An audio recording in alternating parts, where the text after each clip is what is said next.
Gap white beard Rogers सब हैरान हो गए जब एग्जिबिट को इमो ने डेमन बना दिया। जी हाँ, वन पीस का मंगा चैप्टर 1164 आ चुका है और गोड वैली में जो हो रहा है वन पीस की हिस्ट्री चेंज करने वाला है। यहाँ हमें देखने मिलता है कि Roger, Whitebeard, Kaido, Big Mom, exhibit सबने मिलकर एक साथ अटैक किया, फिर भी इमो पे कोई असर नहीं हुआ इसका। जी हाँ, इमो इतना पावरफुल है। तो यस, तो आज का वीडियो शुरू करते हैं। आज हम बात करने वाले हैं इमो की नई पावर डोईवर्सी, विल ऑफ द डी एंड कौन था पहला किंग ऑफ द वर्ल्ड।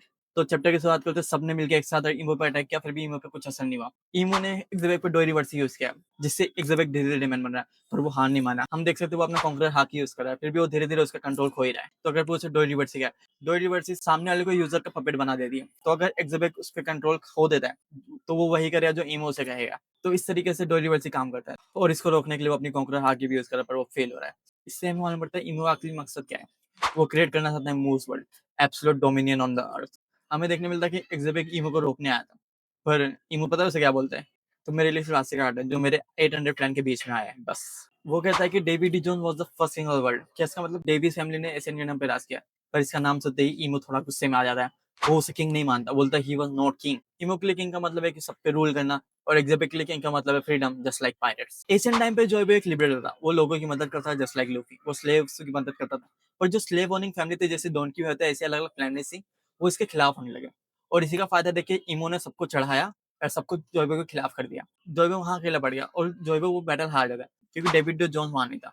पर अगर जोइबो हार चुका था तो तोकी को कैसे पता कि 20 साल बाद फ्यूचर में लूफी वानो में आएगा? तो इसका मतलब एशियन किंगडम वाले को फ्यूचर पता था? क्या उनके लिए प्लान सेटबैक था? तो इसी के साथ हमें विल ऑफ डी भी मानना पड़ता है। एक है हाफ ऑन दी, जैसे Marshall D Teach and exhibit, जो दोनों ही पावर से डाउन लाना चाहते हैं, और दूसरी तरफ है हमारा लूफी जो फ्रीडम चाहता है। तो यही है डी क्लैन का असली मकसद, द एब्सोल्यूट फ्रीडम। प्रोफेसी की माने तो इमो को हराने के लिए हमें नीगा फ्रूट जो लूफी के पास है एंड डार्क फ्रूट जो टीच के पास है, वो दोनों को मिलकर ही इमो को हराना पड़ेगा, क्योंकि दोनों he will of D carry करते हैं। एग्जिबिट इतना पावरफुल होने के बाद भी ये फाइट क्यों हार जाता है? क्योंकि उसके पास दोनों ही फ्रूट नहीं थे। उसकी वाइफ भागती रहती है और वो एग्जिबिट को कहती है तुम इस चीज के लिए रेडी नहीं थे, और ये फोर्स करता है। तो लूफी एट देन आके इमो को हराएगा, पर जब जोइबो अकेले नहीं हरा पाए तो लूफी कैसे हराएगा? इसलिए उस टाइम आएगा मार्शल डी टीच, तो दोनों ही मिलकर इमो को हराएंगे। इसका हमें डायरेक्ट कनेक्शन देता है, जब रोजर को वन पीस मिला तो उसने सब कुछ छोड़ दिया।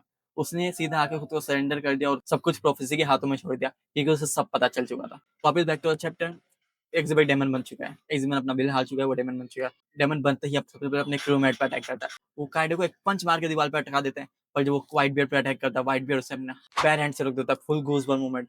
वो ब्लो इतना पावरफुल था कि तो पहाड़ को आधा आधा कर देता है। ऐसे ही नहीं व्हाइट बियर को strongest man of the earth कहा गया। लेकिन ये सब के बीच हमें ड्रैगन भी दिखाया जाता है, जो एक कोने में रो रहा होता है, जैसे साबोडी आंख में लूफी रो रहा होता है। जब वो अपनी हार देखता है, अपने दोस्तों को अपने सामने हारते हुए देखता है, ये सब देख के ड्रैगन को बड़ा बुरा लगता है, उसको अपने में गिल्ट फील हो रहा होता है। इसी के बाद ड्रैगन अपना 10 ईयर ट्रेनिंग आर्क शुरू करेगा, जहाँ पे ड्रैगन बनेगा एक न्यू कैंडिडेट से the most wanted man of the earth. वो भी क्या ट्रेनिंग आर्क होगा। जब लूफी 2 साल में इतना पावरफुल हो गया सकता है, तो सोचो 10 साल में कितना फर्क पड़ेगा ड्रैगन की ट्रेनिंग पे। और अगर सारे पॉइंट कनेक्ट किया जाए तो मुझे लगता है बाल फिल्म में कुमा हिस्सा MVP।